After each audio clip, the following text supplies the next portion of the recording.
వారసత్వంగా చూసుకుంటున్న ఒక గరాజ్‌కి ప్రాబ్లమ్ వచ్చినప్పుడు, దానివల్ల పరిచయమైన మనుషులు, వాళ్ళ వల్ల వచ్చిన సిట్యుయేషన్స్, ఆ సిట్యుయేషన్స్‌లో రాకీ తీసుకునే డెసిషన్స్ ఇదే story.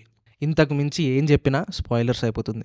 Hello all! Welcome to Joys of Cinema. ఈరోజు మనం మాట్లాడుకోబోతున్నాం 'మెకానిక్ రాకీ'. సినిమా చూసేటప్పుడు నా ఎక్స్‌పీరియన్స్ గురించి చెప్పాలంటే ఏం చెప్పాలో, ఎక్కడి నుంచి మొదలుపెట్టాలో కూడా అర్థం కావట్లేదు. ఆల్రెడీ దీని ఫస్ట్ హాఫ్ గురించి మన విశ్వక్సేన్ ఏమన్నారో మీరే చూడండి.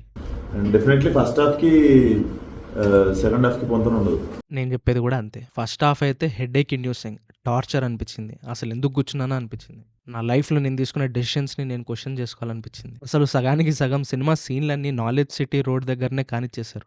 ఒక్క జోక్ పండలేదు. చాలా కన్వీనియన్సెస్ తీసుకున్నారు. అండ్ రైటింగ్ లెవెల్‌లో మాట్లాడుకోవాలన్నా ఆన్ పేపర్ ఫిల్లర్ సీన్స్ అవి ఇవి తీసి బ్రీఫ్‌గా రాస్తే 2 పేజీకి మించి కంటెంట్ అయితే లేదు. ఈ సినిమాలో యాక్టింగ్ పెర్ఫార్మన్సెస్ గురించి మాట్లాడుకోవాలంటే Vishwaksen character was like Vishwaksen, nothing new to offer. ఆ క్యారెక్టర్‌లో తనకి చేయడానికైతే ఎక్కువ ఏం లేదు. It's just a generic mass template hero. And then Shraddha Srinath తనకిచ్చిన క్యారెక్టర్‌లో చాలా బాగా చేసింది.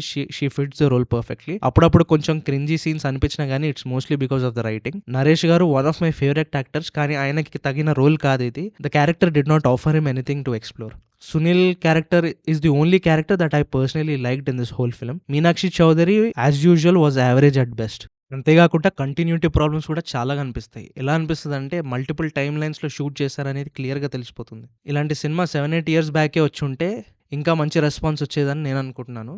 ఇప్పుడున్న క్లైమేట్ ప్రకారంగా I don't think people will enjoy this kind of films. Technical విషయాలు అవి ఇవి నేను బ్రేక్ డౌన్ చేయదలుచుకోలేదు. యాక్చువల్‌గా I feel it's a failure from the direction point of view. The one thing that is bearable in this film is the second half. యావరేజ్‌గానే ఉంది. But comparative to first half చాలా better అనిపిస్తుంది. నేను అర్థం చేసుకోగలను. ఒక సినిమా తీయాలంటే వచ్చే ట్రబుల్స్, కాంప్లికేషన్స్, బిజినెస్ ఎండ్‌లో చేసుకునే అడ్జస్ట్‌మెంట్స్ ఇవన్నీ ఉంటాయి. నాకు ఇది కూడా తెలుసు దట్ విశ్వక్ అండ్ టీమ్ ఏదో ఒకటి ట్రై చేసి ఒక సెన్సిబుల్ అవుట్‌కమ్ తీసుకురావడానికి అయితే ప్రయత్నించారనేది I know that. But eventually డబ్బులు పెట్టి సినిమాలు చూసే ఒక ఆడియన్స్‌కి కావాల్సింది ఒకటే, వాల్యూ ఫర్ మనీ ఎంటర్టైన్మెంట్. ఎందుకంటే వాళ్ళకి ఎగ్జిస్టింగ్ ఉన్న ఫోన్స్ గానీ, టెలివిజన్ సెట్స్‌లో గానీ ఏదైతే ఎంటర్టైన్మెంట్ దొరకట్లేదో ఆ డబ్బులు ఇచ్చే థియేటర్‌కి వచ్చి సినిమాని ఎంజాయ్ చేయాలనుకుంటారు. అలాంటి ఆడియన్స్‌కి ఇలాంటి subpar average content is not recommended. But still ఈ సినిమా ఎవరికని if you ask me, overall సినిమా క్వాలిటీ ఎలా ఉన్నా గానీ సినిమా చూసేటప్పుడు మనం షాక్ అయ్యే 2, 3 ట్విస్టులు ఉంటే సరిపోతుంది, నాకు సినిమా నచ్చేస్తుంది అని అనుకున్న వాళ్ళు, and if you have nothing better to do this weekend you can go watch it. But Joys of Cinema doesn't recommend mechanic